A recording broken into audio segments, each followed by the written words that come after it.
Oh, what is up? So today on episode 5 of the Intentional Iron podcast, I will be interviewing Dusty Hanshaw. So his background a little bit, and we also dive deep into the mentality around bodybuilding, whether it be the discipline, the consistency, and the enjoyment of bodybuilding in general. Dusty is one of the best role models in the bodybuilding space, in my opinion, for young guys to look up to. So this was a great conversation to have. If you enjoyed the episode, please share the like, comment, and subscribe. And let's get into the episode. What really has drawn me to you and being interested in you and wanting to get to talk to you is your mindset towards shit, like your mindset toward life, bodybuilding, the whole nine. So kind of run me through like what was like your upbringing, a little bit of your upbringing, whether it be from sports, and what got you into bodybuilding, that whole thing. Yeah, so I actually played hockey as a kid, and well enough that I actually moved out of my parents' house when I was 16, went off to play junior hockey, and played juniors for a few years, and then ended up having a shoulder injury that ended that career. And so when I got done with that, I had, because I decided I was going to play juniors, and then in hockey at the time, I don't know if this is how it is now, but if you're going to go into, you have to choose between college and junior hockey at some point. And I decided I was going to play junior hockey, which means you can't go to college to play, which means all the scholarships that I had been offered were gone, and I did not have a plan. I had no idea what I was going to do because my plan was to play hockey, and I never really saw the point of a second, a plan B, so to speak. So I got done with hockey, went and got a job, moved back to Arizona, and just worked like everyone else. And I realized that I needed a place to put my competitive efforts. I needed something to more than just working for a paycheck. And I went into a gym one day, I saw a sign for a show. It was like 6 or 8 weeks away, and I said, I'm going to do that show. Had no idea what I was doing. I basically ate 2 cans of tuna every 3 hours for 8 weeks and did a show. The entire time I was getting ready for the show, I told myself I would never do it again. I hated it. I did not enjoy anything about it, but I was too stubborn to quit. So finished the show, did it, and for whatever reason, after I competed, I decided I liked it, which was funny because like as my career moved on, I actually never liked the stage. I liked the prep, and during this time I hated the prep, but the stage kind of made it worth it. So I stuck with that, and at the time I was tinting windows at this point, making a good living, and I hated it. I hated it every single day, but I was making a bunch of money, and I was bitching about it. It's one of those things where like I worked Monday to Friday, sometimes Saturdays, and usually about 4 o'clock on Sunday afternoon, I would start dreading Monday, and it would actually like affect Sunday. You know what I mean? Yeah, right, yeah. And so my wife at the time told me, she's like, why don't you quit? And I was like, how am I going to quit? Like, what the hell am I going to do? I mean, I was, at the time, you got to remember, this would have been like 2001, 2002. I mean, I was making like 80 grand a year at 20 years old. And she's like, yeah, just quit. So I was shopping at a supplement store, and I said, all right, well, I'll see if they're hiring. I went from that job to making $8.25 an hour, working at a supplement store, because I was kind of drawn to bodybuilding and nutrition and all that stuff.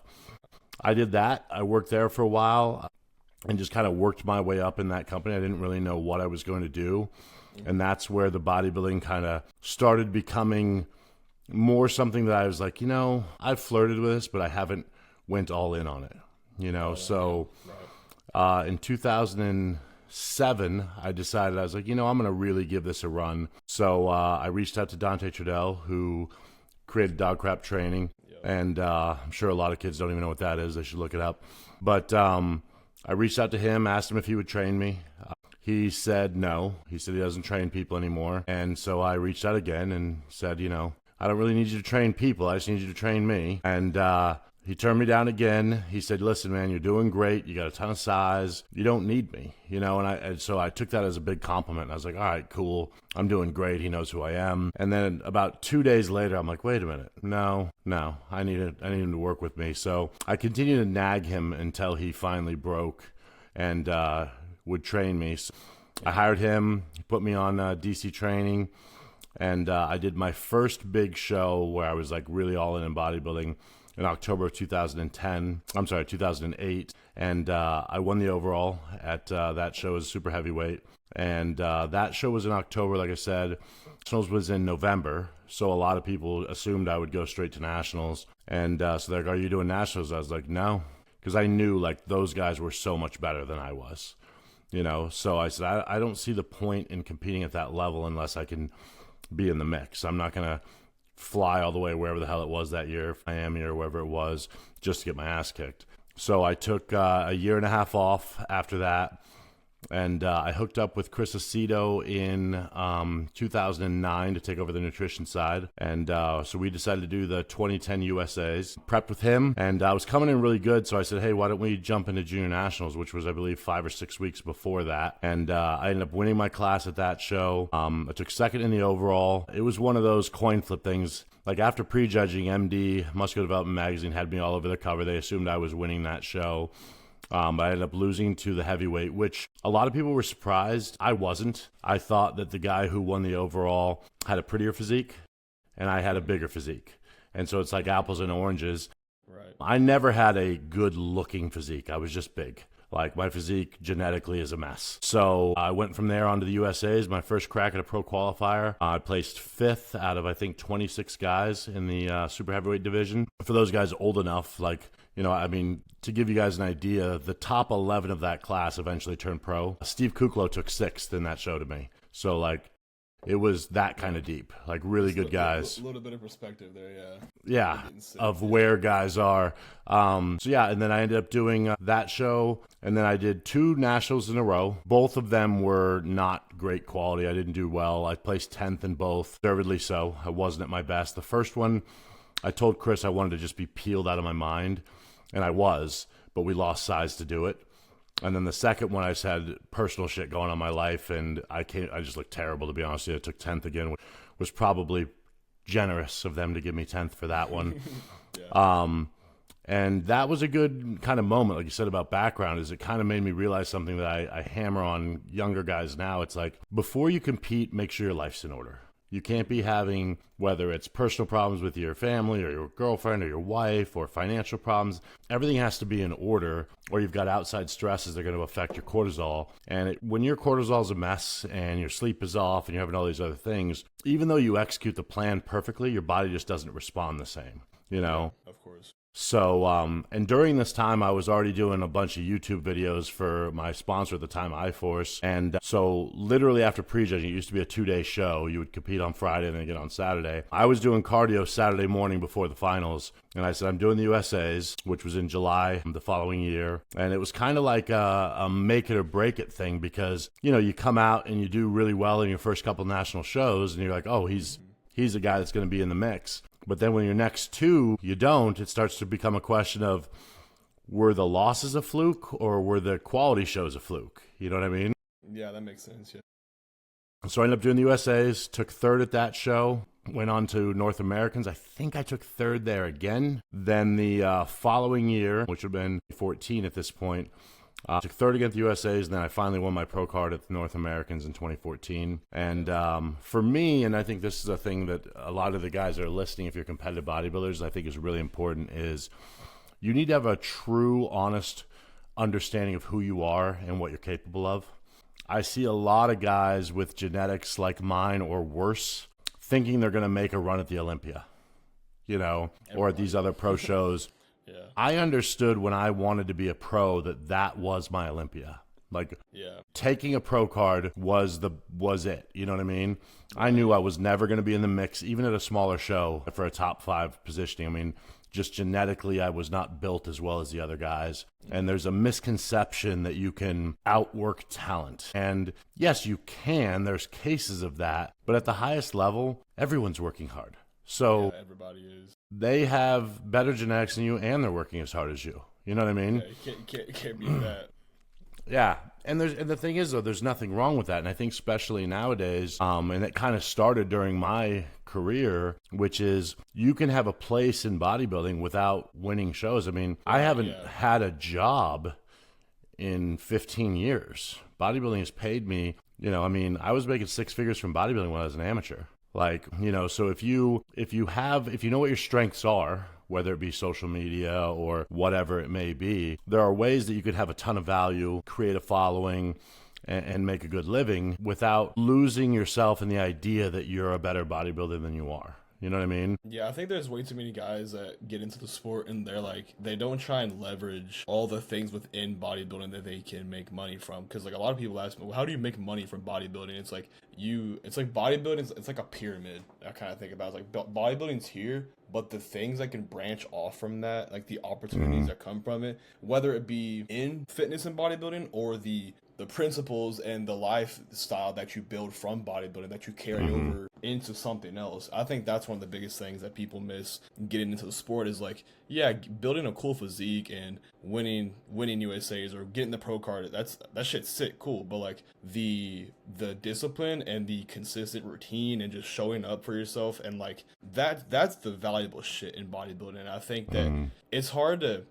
I was gonna ask you, like, how do you instill and put that message into a young, like someone that comes to you kind of young, like, hey, I want to be a bodybuilder, yada yada yada, and explaining to them that like the real value in this is like, as cliche and corny as it sounds, is the work and the experience in and of itself. Like, how do you explain that to someone that's younger? Because it is kind of easier to say that, like, having gone through it and being like, oh, okay, that makes sense, but like, how do you tell someone that hasn't experienced that yet that is like the money in it all, if that makes sense? Well, I think the biggest thing is to just, first off, strip it down further. So if the only reason that you get joy out of bodybuilding is if you win or lose, if winning a show decides it was successful and anything other than winning makes it unsuccessful, then I have bad news for you. You're going to lose more shows than you win. Very few guys win most of their shows. Like, you know, I don't think people realize, for example, go to your local show,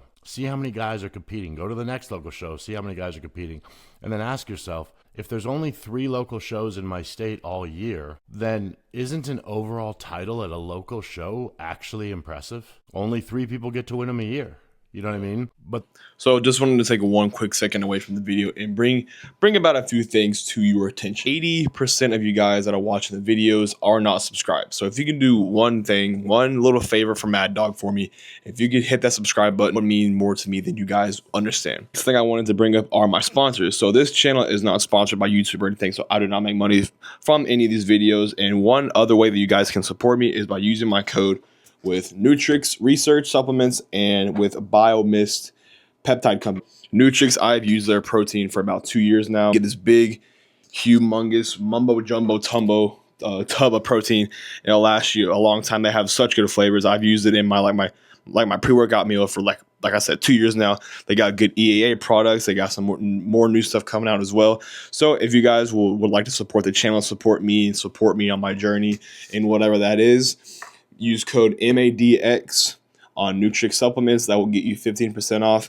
And use code MADDOX, my name, MADDOX, on Biomyst Labs, Peptides, and all that kind of stuff. So if you guys want to support me, support the channel, support my journey, and all that kind of stuff, use my codes on these companies. But with all that being said, let's get back to the video. But the problem is people really set this whole thing on success or failure. And it's like, you know, now that my career is over competitively, when I look back at the best memories from competing and the things that I got the most out of it, not a single one of those memories is on the stage. I just put a post about it last week. Like, the greatest part of bodybuilding is being in the gym with your buddies, kicking the shit out of each other, talking trash. You know, I always joke that if people overheard the conversation between me and my friends in the gym, they'd think we hate each other because we're so mean. Right, yeah. Because that's how guys have fun. But then, like you said, the other part is bodybuilding is a simple thing.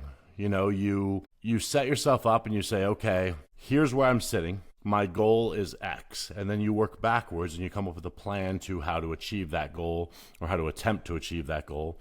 You follow that path. You either succeed in getting the goal or you don't. And then if you don't, you say, okay, when's the next goal to achieve this again? You plan out another date when you're going to compete again and you work backwards. You do the same thing. Well, that's everything in life. You know, like, it's funny to me, but like, what do you think it is when you decide you want to be a doctor? I want to be a doctor. You decide that when you're 16 years old, let's say. You're like, okay, well, I better get good enough grades in high school to get into a good college. Then I got to go to the right college. I got to get good grades there. Then I got to do this.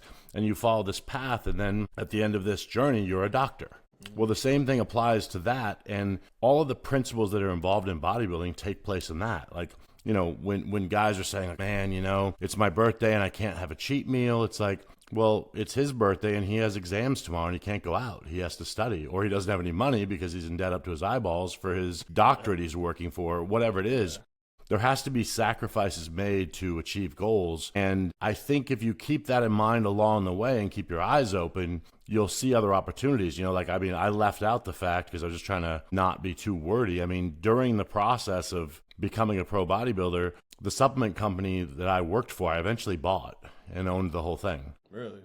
I owned 5 nutrition stores for years that I had worked at for $8.25 an hour at one point in my life. And I did that by seeing opportunity. I got to a point, it's obviously a small company. I was the highest guy on the totem pole, but there was nowhere to go. Yep. And I had a big name, and I said, screw it, I can't do this anymore. I quit. I went off and opened up my own training studio. That was cranking. I was making great money. And then the guy that owned the company reached out to me and said, hey, I want to sell. Do you want to buy? And I was like, yeah, I have money now because I did this.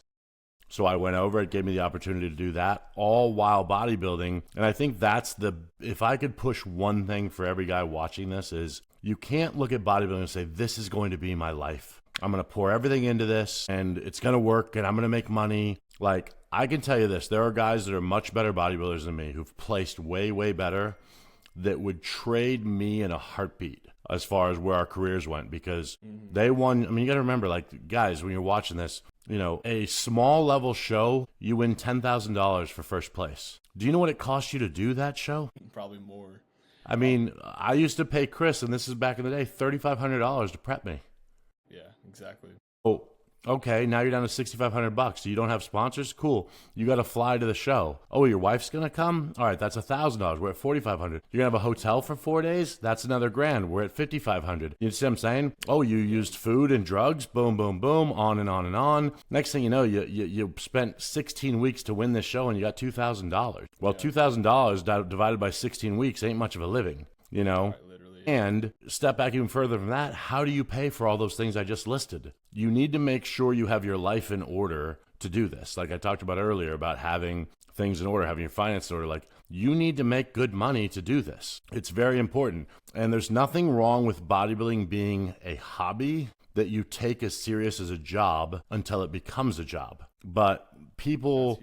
I get guys that are like, I just had a guy last year. He's like, yeah, I quit my job so I could focus on the show for the last 8 weeks. And I'm like, what? Why? Like, yeah, no point. You have a job where you can eat your meals when you need to. So that's done. You only work 8 hours a day, so you can get to the gym and train and do cardio and do your posing. Why would you get rid of your income? Like, it's not like it takes up 14 hours of the day and you literally cannot have a job, Yeah.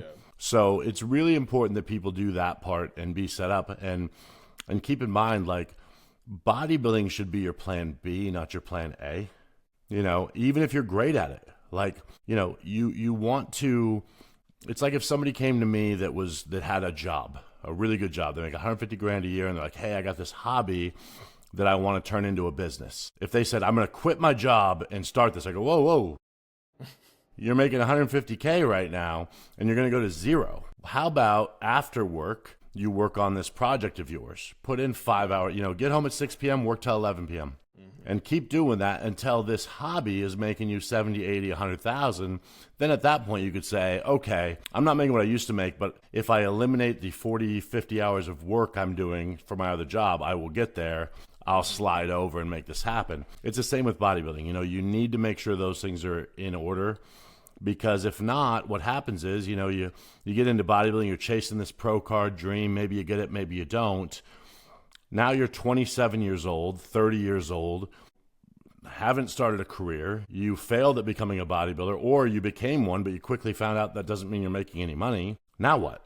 You're 30 years old, no talents, no nothing. How do you get started? You know what I mean? So you want to have all those things in order first. And like you said, if you are a disciplined bodybuilder, then you understand that you can do all of this at the same time. You just have to be organized, which of course, that's bodybuilding 101. Plan out your day, make things happen. I mean, when I turned pro, there was a time during my run that I had eliminated employees. I was working 60 hours a week at my own stores, working in nights. I was traveling for my sponsors, so I was hitting 6, 7, 8 countries a year for a week at a time. Never missed a meal. Never had any issues. We'd go to Germany. I'd do FIBO all day, get home, get back to the hotel, eat a meal, go to the gym, train, come back, eat a meal, and then work online for 3 hours for my business that was at home. Then go to bed, wake up first thing in the morning, start all over. No one else had to do all that. They didn't own a business. Right. But I did, and it was fine. You know what I mean? Like, you find a way. So, work ethic is everything.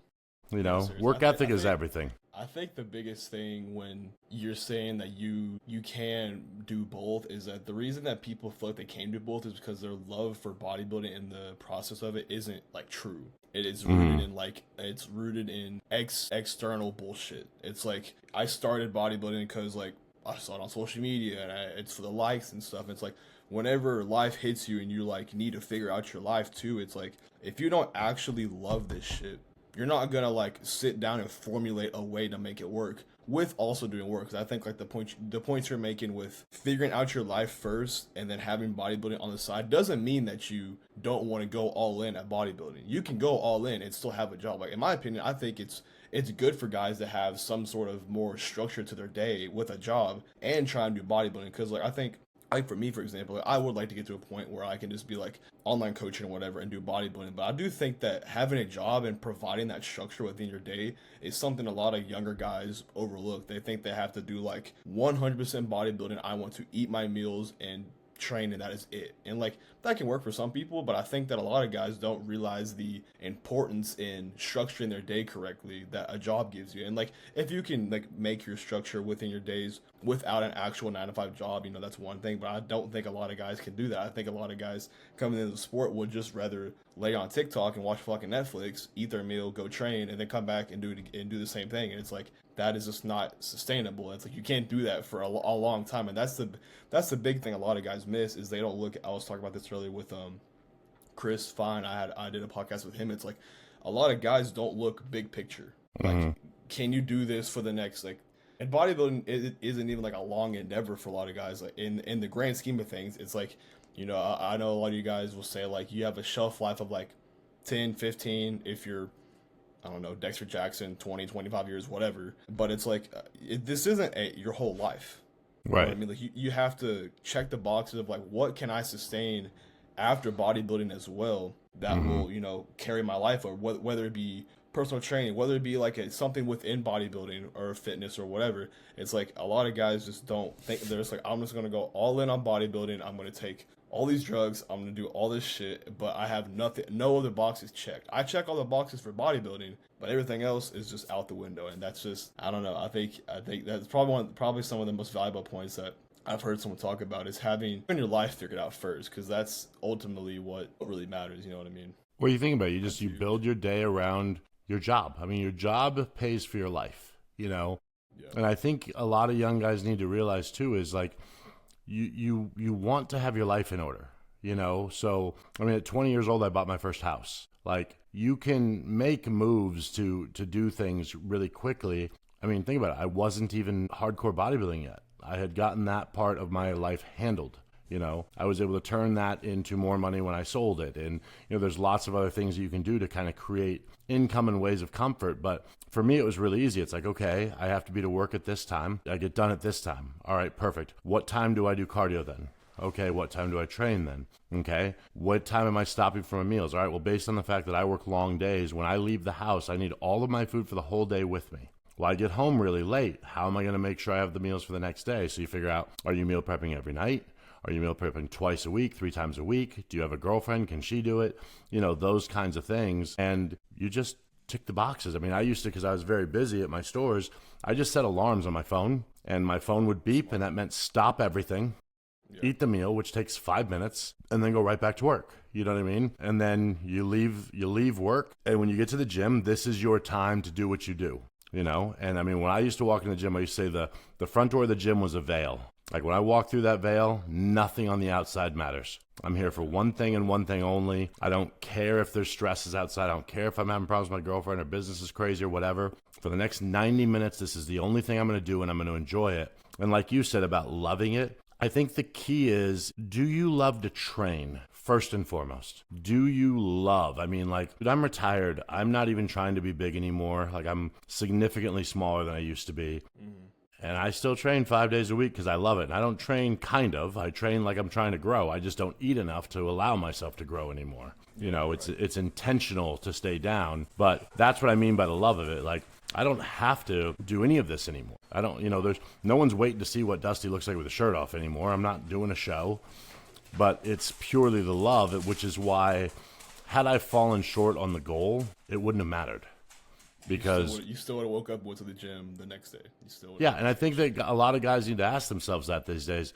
And I'm not one of those old guys that's against social media or thinks it's bad. In fact, I think it's great. I made my living because of it. But you have to ask yourself, if there was no social media, if no one else was in this gym, if no one even knew I was doing it, would I still do it? That's huge. Because if the answer is no, then you don't love this. And then, in my opinion, there's too much sacrifice. When you look at what bodybuilders give up to be bodybuilders, to me, it's not giving up anything. I would much rather do what I was doing than live a normal life. But if you find yourself going, oh, I can't wait for this diet to get over, or, oh man, I'm so tired of eating this food all the time, I just wish I could do something else. It's like, you have one life, dude. Just stop. Seriously. Yeah. Exactly. There's nothing wrong with going, you know what? This isn't for me. Or also there's nothing wrong with realizing that you love to train and be big, but you don't want to compete.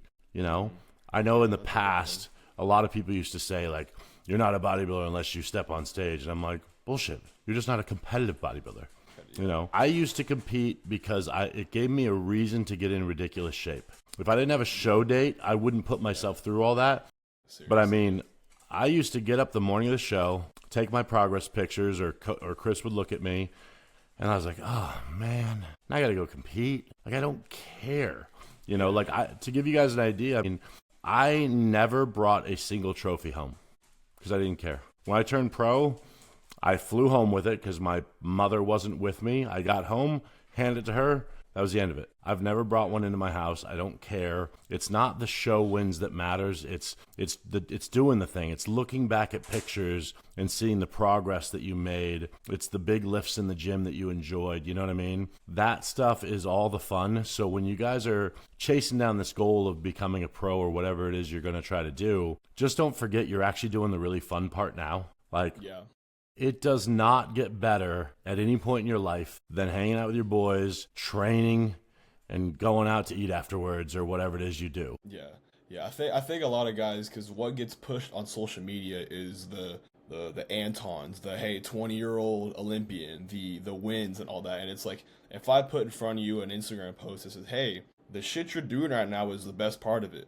That's not sexy. That's not shiny object. That's not cool. It's like, that's not what is, like I said, sexy or whatever. But that is the money. And it's like, if like you said, and like everyone says, if you don't love the training, like you don't just like, maybe you're at work and you get off at 5, and if at 4 o'clock, if the training session you're about to go hit is not the only thing on your mind, you probably don't really like this shit. That's what a lot of guys, I don't think they're probably thinking about, like, oh, I'm going to get this cool camera angle and this cool video. And it's like, not a lot of guys, and maybe it's just me because I live in like a small town in Arkansas where no one works out. Everybody just kind of drinks and works at this one company, and that's really it. No one really does like the gym thing or whatever. But it's like, there just doesn't seem to be there are some guys that like I see on Instagram that are like younger that love this shit, and that's really cool to see. But like, back in the day, I feel like that was a lot more prevalent than it is now. Not getting into it because not a lot of people knew about doing shows or whatever. And now it's like everyone does shows. Everyone wants to do a show, and it's like now it's like, I don't know, people just get into the gym for really, really weird motives. And like we talked about earlier, it's like those motives are not going to sustain you for a long time. If you, like you just said, you love training and you still do training. If you had started bodybuilding because of the high that you got from a show, the shows are going to leave. Like the competitive part of it's going to be gone. And then what are you after that? You're nothing. But since you started it because you love training, that can last you until you can't walk anymore or whatever. So it's like, I think if you just nail, like as cliche and corny as it sounds, like I said before, it's like, just nail the execution and loving part of it, and this will last you and bring you a lot of good, I think. You know what I mean? For sure. I think that's the other thing, man, is, I deal with a lot of people and I train a lot of young guys, and a very common question I get asked is, how long will it take to get huge? And I always answer the same. Why does it matter how long it will take? Because if you love it won't yeah, matter. you just do it. Yeah. Like, Do this shit, yeah. I mean, for you, for example, obviously you're bodybuilding, you're trying to do your thing. I can read your future right now. You're going to keep your head down, eat your food, do your training, do all your stuff, day in, day out for a year, 2 years, 3 years. And then one day you're going to look up in the mirror as if you didn't see yourself yesterday and go, holy shit, I'm big. And I know that because it's exactly what happened to me.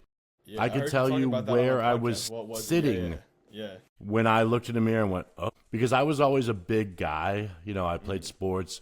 I had 1,000-pound lift total in high school between the clean, the squat, and the bench. So I was always strong, but I looked like a guy who, like, if somebody saw me and I always had like a big neck, they'd be like, oh, you play football? And I never played football in my life. And I hit a point where no one asked me if I played sports anymore. They said, oh, you're a bodybuilder. Because in clothes, you could tell I was a bodybuilder. You know what I mean? Hell yeah. And that was that's one of those moments, like when I say the moments you're going to remember, I remember that. I remember looking in the mirror and be like, oh my God, I did it. I am a bodybuilder. You know what I mean? And it happened because I wasn't worried about how long it was going to take. I was just in there tearing it up in the gym, eating my food, having fun. And that is how you should approach anything, because like you said, same thing. I don't think that there are less guys that are hardcore, to be honest with you. I think there are more guys that are not. And so you see them. Because back when we were doing this, bodybuilding wasn't sexy. Like when you go to the gym, like if you were to come to my gym and you were in there for a while and you're putting on some size, someone would say, hey, you ever thought about doing a show? That didn't used to happen unless you were a freak. Because bodybuilding shows weren't what they are now. When I started in Arizona, there were 3 shows a year. And they were big, but there were only 3. Now there are 8. It has grown that much. And mind you, when I first got into it, there was bodybuilding, women's bodybuilding, and figure. Yeah. Those were the divisions. You know what I mean? Now there's 32 divisions. They're making sure there's a class for everybody. I think that people should not be trying to get into this like, this is how I'm going to become famous, or this is, I see a lot of kids in the gym. I shouldn't say kids, because not only kids.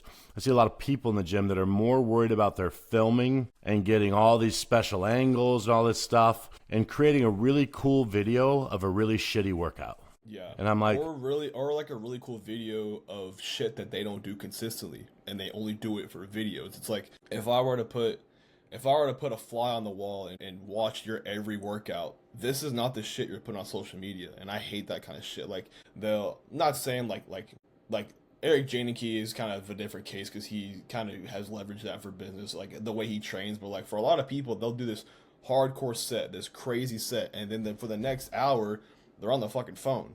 They're just on their phone, just bullshitting in between sets, and it's like they turn up for one set or just for the video, and it's like that kind of shit. It's really easy to read through for a lot of guys. Like you can watch their stuff, and it's like, I know that if I followed you throughout the day, you do not execute anything else like this, and like I don't. Right. I got that mindset of being like that 24/7, because bodybuilding is like a 24/7 thing. We all know that. Mm-hmm. I got that from my coach. You may know my coach. Justin Wyatt. Mm-hmm. No, man. Yes, he's my coach. So he has. I think the best thing that I've gained from him, from a coaching standpoint, is this simplicity part of it, and that is something I know about like Aceto. That he's a very simple guy. He's not like the fucking, here are these 9 different foods, here are these crazy workouts, here's this. It's like, hey, eat this, check in, and then that's it, like 2 words, okay? And one thing I wanted to ask you is like the overcomplication of all of this shit that people get into nowadays, whether it be the lifts, whether it be the peptides, whether it be the food. Do you think that simplistic approach is like very important for like your first mentors or your first coaches? Because Aceto was he your first like diet coach or whatever? Looked up your diet. I had one more before that, but he was the main one. And at that point, obviously with me owning the stores, like I already understood food and macros and all that stuff. But I think to answer your question, the problem is people are building their house of bodybuilding, starting with the shutters around the windows or the roof. And I'm like, are we going to build a foundation? Yeah. Like, literally. You got to start from the bottom up. So, if you came to me and you'd never done anything, like you never even been to a gym, and you're like, I want to bodybuild. I'd go, all right. Well, first we got to learn how to do basic stuff. We're going to teach you how to squat. We're going to teach you how to bench. We're going to teach you how to, deadlift, row. You're not going to touch a machine for 2 years because I want you to learn how to use gravity and weight. And then we can get into the intricacies of values of some of these machines, things like that. How are you going to train? Intensely. We're going to shoot for progressive overload. We're not worrying about twisting your pinky to a 37.3 degree angle at the top of your curl. Did your arm do this? Did this muscle feel it? Okay, we're fine. Good. You know what I mean? Like, strip it all the way down. And same thing with the food. It's not that these things that they're looking at are wrong. It's that they are the tiny little items that might take someone up a little bit if everything else is already there. I've had guys come to me and ask me about peptides I've never heard of. And I ask them about their diet, and they don't even, they don't eat right. Like, crazy, yeah. If I asked you what you ate last Tuesday for meal 3, if you're a real bodybuilder, you can tell me. Yeah, off the top of your head, yeah, exactly. Because it's the same thing you ate today for meal 3. Yeah. Oh, what's up? So if you've ever thought about how I actually think about training, I put a free guide in the description going over all of this. Not just the exercises, but the mindset behind every single set, how I mentally prepare before each set, how I approach warm-up sets, and the intention behind each set's within the session. If you're looking for a quick guide on how you can build your sessions and the way that you need to approach your training sessions, check out that free guide in the description. But back to the podcast. Like, it's not, you know what I mean? Like, I could tell you what time I was eating. I used to tell people all the time, and I'll be careful because we're on YouTube, if you want to do unalive me, then all you need to do is follow me today so you'll know exactly where I'll be tomorrow, and then you know the best opportunity to unalive me. Because every single thing in my life was the same. I mean, to me, if you're a serious bodybuilder, simplest thing, you go to bed and wake up at the same time every day, whether you work or not. Why? Because that's how you eat. You eat the exact same meals and fluids before your workout. I mean, think about this. A guy's like, oh, I had an off workout today. And he's like, I don't know why. I get talking to him. I'm like, how many meals do you usually eat? 3. How much do you have today? 1. Okay, how much water do you usually drink? A gallon. How much do you have today? 8 ounces. Well, I know why. Yeah. You didn't set yourself up. You can't say, oh, I need this or that if the basis isn't there. Like, you want everything to be consistent so that when there is a change, whether it be negative or positive, you know where it's coming from. You know what I mean? I'm sure you've had this when guys are like, oh, I'm trying to get big. And you're like, oh, cool. What do you eat? And they go, I eat a lot. And you're like, the hell does that mean? Yeah. Like, no, exactly what do you eat? And they don't know. I tell young guys, because I'm not somebody who thinks when you're just getting started, you need to follow a 6-meal plan that's the same every day. You want to have a 6-meal base. But I don't care if you stop and have a cheeseburger when you're 19 years old. Does it have protein in it? Does it have your carbs, your fat? Did you have the rest of the meals right that day? Okay, we're fine, more or less. Mm-hmm. But what I do want you to do is track everything you eat every single day. Because what happens is people go, oh, I had a pretty good week. And then if you have them write it down, they're like, actually, I missed 3 meals on Tuesday. I had 7 cheat meals. It's like, no, you didn't do well. It needs to be consistent, and you got to be honest with yourself. And sometimes you don't mean to lie to yourself. You just don't realize how much bullshit you're eating or how much you're not eating or not drinking. Exactly. You don't, it's like they say about calories. Like, most people, when they say, oh, I can't lose weight, it's because they don't realize about the 300 calories they're getting in between sauces and a bite of this and a bite of that throughout the day, every day. It's like, if you write down everything you consume, the answer is there. You know what I mean? Yeah. So, but to your question, I think the problem is people are putting it in the wrong order. I also think one of the dangers is, you're watching what Nick Walker is doing currently. Okay, and he's at a point in his career where he's not trying to put on more size. He's streamlining his physique, right? So Nick Walker is always lean. He's always lean. And you look at his training and it's a certain way. And you're thinking, okay, well, I'm too fat. I need to lean down because Nick's shredded and he's huge. It's like, that's not how he got huge. Yeah. You have to ask yourself, what is that got him to that place? That's what I need to follow right now. You know what I mean? And then execute that and do it like him. Do it for a decade. You will not know how good you are in this sport until you put 10 years into it. I don't think a lot of guys can accept that and be like, yeah, that's one thing I don't think a lot of guys really understand. It's like, all right, can you be okay with signing off the next 10 years to this? And it's like, if you don't like this, every conversation we could have, it always comes back to like the love of it. If you really love this shit, you'll be like, yeah, that seems fine to me. But if you don't really aren't invested into this shit, that little 10-year like contract that you mentally sign with yourself, it's not even going to be an option. You're like, no, what the fuck? I don't want to repeat the same thing for 10 years. And it's like, well, then I don't really know I don't know why you're getting into this. Like, you could probably go spend your time and money into someplace else, because this shit's not going to give you a lot back if you don't invest that much time into it. And I just don't think guys are comfortable with that, because everything nowadays with like what is someone refer like the Amazon Prime mentality, like I want everything tomorrow, I want everything quick, I want everything this, I want everything that. It's like really cool. Like what I've come to realize, and I think is a very common mentality, is like anything worth remembering or worth your time or worth whatever is gonna take a lot of time. It's gonna take like time. Time's gonna pass either way. Exactly. So why not do what you love to do? And I think the big thing that I like to press to people that is awesome about bodybuilding, I've owned businesses, I've had friendships, I've had marriages, multiple, a lot of different things. And bodybuilding is the most fair thing I've ever done. And what I mean by fair is you get out what you put in. You know, when you execute, I mean, I spent, I think it was 14 months between 2010 and into 2012 that I did not eat a single thing that was off of my plan for 14 months. It was also the biggest change I ever made in my physique in 14 months. Yeah. Really simple. I don't know what will. Yeah. You know, and I'm not saying that you have to do that. I'm just saying understand that it's fair. So if you decide that and we're all adults. I'm not saying I'm just going to sit at my house. If your boys want to go out and have a few drinks and you make the decision to do that, it's fine. But you need to remind yourself while you're making that decision, I'm choosing to take short-term, get some short-term satisfaction over long-term goals. Yeah. That's fine, man. That's huge. But that's life, man. And I want to make sure I'm prefacing this. I'm not saying that's wrong. I'm just saying remind yourself of that, because if you start doing that every weekend, you're not doing this anymore. You know what I mean? Yeah. So there's nothing wrong with having life and doing those things. I think a lot of bodybuilders could use more balance. I hate it when people, I tell my clients, and I work with a lot of people, if they're not in prep and we're coming up on Thanksgiving, I'm like, if you bring your Tupperware to your family's house, I'm going to murder you. Yeah. Go eat the food. True. You're a bodybuilder. It is time, like Ron says, it's time to show your strength. You are going to eat more than everyone else at that table. The wheels aren't going to fall off because of one meal. Like, have a life, enjoy your family, you know what I mean?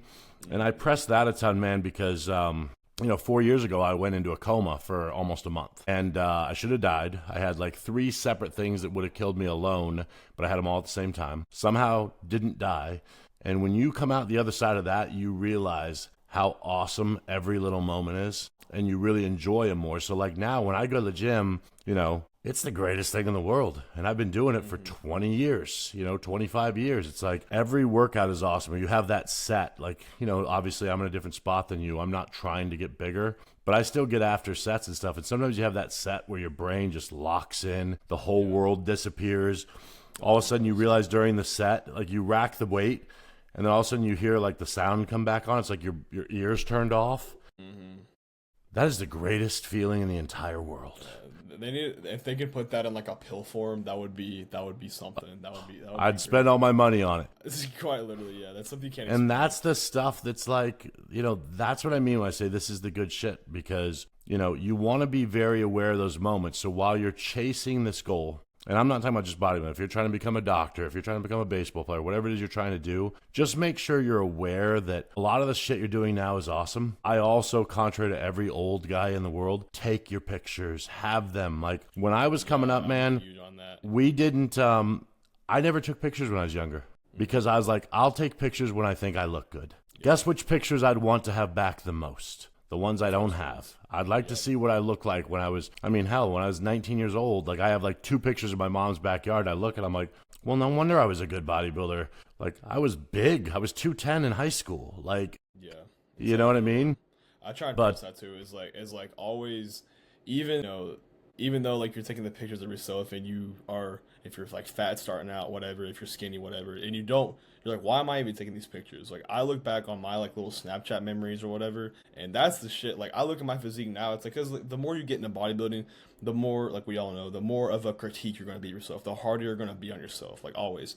But those first pictures always will mean some shit. And I use the same principle with like, I journal a lot, and I started journaling like 2 years ago. And like looking back on my old journal logs compared to like now, it's so fucking cool to look back and be like, wow, I've actually mentally grown a lot. Yeah. And being able to look back on those pictures, it's like in the moment you're like, I don't know why I'm taking this picture of me. I don't like taking my shirt off. I look like an idiot. Like, what am I doing? But like, I cannot emphasize enough to guys like how important it is to take those pictures to look back on, because that is what you'll miss. You're not gonna get 5 years into the future. But I really wish I had a picture of that one pump I had on Tuesday. No, you're gonna miss the picture of the second day you were in the gym and you hated yourself, and you look back like, oh my god, I've lost 60 pounds and I've done all this stuff or whatever. Like that's what you don't have the start point. Exactly. You know? Exactly. And same thing as the years go on, man. I mean, like, you compared to what you were when you started, you're probably way bigger, look a lot better. Well, 2 years from now, you're going to say the same thing about then to now. And that's what's fun, is to see those progressions. And if I can stress one thing to everybody, this is a individual journey. The thing that kills people is they compare themselves to other people. Yeah. Okay. Like, maybe you're never going to win a show. It doesn't mean you're not going to make awesome progress that you can look back and be proud of. You know, and one thing I hate about my generation of people, I can't even say bodybuilders, like, they hate on kids that are videoing in the gym. And I'm like, listen, as long as you're out of the way, who are you hurting? You know, I say film your stuff, check your form, make sure it's right. Post on Instagram if you want to. Like, it doesn't matter. You know, enjoy the process however you enjoy it the most. You know, everyone wants to hate on it, but how did Sam Sulek become a millionaire? Because he filmed himself driving to the gym and in the gym. Yeah. It wasn't, you know, and again, just so you guys can recognize when I say all this, notice if you look at his videos, he wasn't setting his camera up 15 ways. He put it in one place. He did his set. He put it in a different place for a different piece of equipment. He did his set. You were doing exactly what you said earlier. You were a fly on the wall of his workout. Yeah. That's it. You know, and it's funny because so many of people are drawn to him, and then they don't emulate what made him successful, which is just Sam Sam doing his thing. And when I say emulating what made him successful, I'm not talking about do what he did. I'm saying Sam is who he is as a person. He didn't try to, you know, I mean, he didn't try to portray himself in a certain way. He didn't try to make sure he had the best lighting and the perfect photos. He's just like, I'm documenting my journey. And I'm putting in, I promise, like when he started putting them on YouTube, he wasn't like, I'm going to get rich. He was like, I'm documenting what I'm doing. And then next thing you know, it caught fire. And here he is, you know. And back to the bodybuilding thing, Sam will never make anywhere near from bodybuilding what he made from becoming a bodybuilder. That's a 7-figure income. At best, his bodybuilding is a 6-figure income. You know, so keep that in mind. I mean, some of you guys don't realize, I mean, some of the wealthiest people in this industry don't even compete. They build great physiques because they want them. They put out content, whether it's educational, whether it's funny, whatever fits their personality, and they put it out there. So, you know, my big lesson to all this is make sure you're having fun. Do it the way you want to do this, to have a great time, and it will not be a failure. If you're doing it for any other reason, there's a high odds of failure. You know, if you never win a pro card or never even win a show, but you're enjoying the process, and like you said, you're taking your lessons from bodybuilding and putting in other areas of your life, this was a good decision. Yeah, of course. I agree. It's like, I think too many guys try and like copy other people's process or what they're doing, or like they start to shift their view on the world, whether it be what a win is or what a failure is or what the process is, to other people on social media that is doing good or whatever. And it's like, not to get into like the faith aspect of it, but it's like, God made your process unique to you. And the more that you copy someone else's, you're just taking away from your uniqueness to the world. It's like, people always ask, like, how do I blow up on social media? How do I do this? And not that I have a big following on social media whatsoever, but it's like, you are different. Not that you're like some genetic anomaly, but like, you are yourself. And that's kind of like your niche. You are the niche. And it's like, the more that you try and copy the highest liked person or the highest followed, clouded, whatever, it's like, you're just becoming a duplicate of that person. And it's like they already see that in that person. Like, why would they want to see that again? So it's like, that's one thing I wish guys would focus on. It's like, you are, not to sound like whatever, you are enough. Like, you are the niche. Like, you don't gotta copy anyone else. And like, that's something I see with everybody nowadays, is they want to just copy what's being pushed. And it's like, just be yourself. And if you be yourself and this is what you love to do, there's nothing wrong with that. There's nothing wrong with that. I think one more thing to add is, because of social media, especially now, like likes and all that stuff. First off, how often are you, say you're on your Instagram and you're scrolling, and then you say, oh, I got to show my buddy this thing. And then you go to look at your likes and you realize you forgot to click like on it. And you're like, oh, crap, I can't show them because I didn't click like. That happens on your videos. People, we have gotten so used to scrolling, we forget to like things. Like, my likes are abysmal compared to what they were 3 years ago, because people just forget. They don't click the button. They don't, it's like, I'm literally putting out the same stuff. I have the same following. It just doesn't, when I go to booths and stuff, I'm busier than I've ever been, but the likes aren't the same. And I think an important thing for people to remember is, let's say you're getting 20 likes on a photo, right? Or 20 comments, or like, let's say I don't know how, you just started this YouTube, I'm assuming. What's a video get for you? Like, how many views did you get on Scott Stevenson's video? Like 100, I think. Okay, 100. Now, it'd be easy for you to say, man, only 100 people liked my video. Okay, let me reframe that for you. Imagine that you and Scott sat down in a room at the gym to have this conversation, and 100 people walked in to watch. Yeah. That would blow your mind. Yeah. Well, guess what? That's exactly what just happened. 100 people stopped their life and decided they wanted to watch what you're doing. The problem is, guys are comparing themselves to Chris Williamson that gets 1 million views in 2 hours. And they're like, my podcast sucks. It's like, and then what do? They put out a podcast and they do it for a week or 2 or 3 or a month, and then they stop. And it's like, no, dude, like, if your first video has 2 views and it's your mom and your sister, cool, keep going. You know what I mean? It's like, keep going. It's the same in the gym. The first time you squat, I promise the gym's not going to stop and go, oh shit, he's squatting 85 pounds. Here we go. But guess what? If you do it long enough, some people are going to notice, hey, that guy that was doing 85 pounds before is doing 185 pounds now. That's pretty cool. You know what I mean? Don't allow yourself to get connected with those things, because, imagine if someone follows this exact episode, and that piece about, staying true to yourself hits them, and it changes their whole life and the way they present themselves on social media and in real life, then I would say you've done a good job with this podcast. And you might never know that. You know what I mean? But you'll see, it's weird. We have people at times, very regularly, they'll come up to us at the booth. I'll tell you guys a quick story that'll kind of give you an idea of how much you should be aware of the impact you might be having, even if you're a small fish at the time. I had a guy that put in a question on the show live, and he said, I just broke up with my girlfriend just broke up with me. What should I do? I'm having a really hard time. And I joked, and I was like, get another one, who cares? And then obviously we had a more serious conversation, just like, hey, you got to get that in order, blah, blah, blah, blah, blah. Well, anyways, about 2 years later, I've been working with a client of mine, and he said, hey, I got to tell you something. And I was like, what's up? And he said, 2 years ago, I put in a question for the show, and that was him. And I said, no shit, that was you. He goes, I want you to know that I was contemplating suicide. And then you answered, and I thought about it, and it resonated with me. And about a month later, I hired you. And now here I am. He's engaged with this new girl now. He's bodybuilding. He's training people in the gym.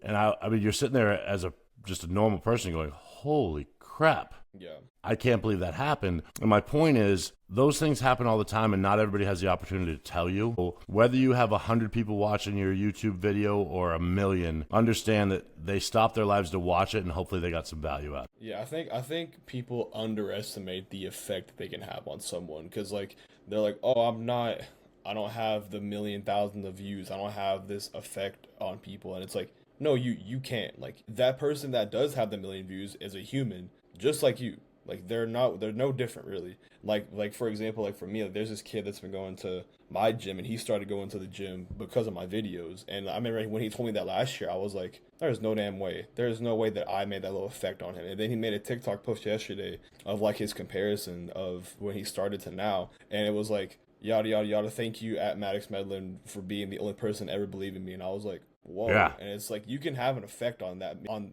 just because you have 10 likes. If you change 10 people's lives, that is crazy. That is worth it. That is worth your time. And just because you don't have the huge number does not really mean anything, because half those people could just like your video and then forget about you and never remember anything about you. But you have 10 likes, and those 10 people you're truly changing. It's like that's a lot of people, man. I think people just underestimate the amount of effect they can have on someone just through videos or putting themselves out there or whatever. Yeah, it's the same thing with real life, man. I mean, that's how you present yourself in the gym. That's how you present yourself at the grocery store. Like, you don't know what every move you make has, and I think it's important people remember every decision matters. And whether it's the impact on you, your family, or other people's, have fun with this, hunt it down, make sure you've got a healthy obsession with bodybuilding while also simultaneously having a life balanced enough that you're not putting all your eggs in this basket, so that you're never risking the chance of this being a mistake. That's awesome. Yeah.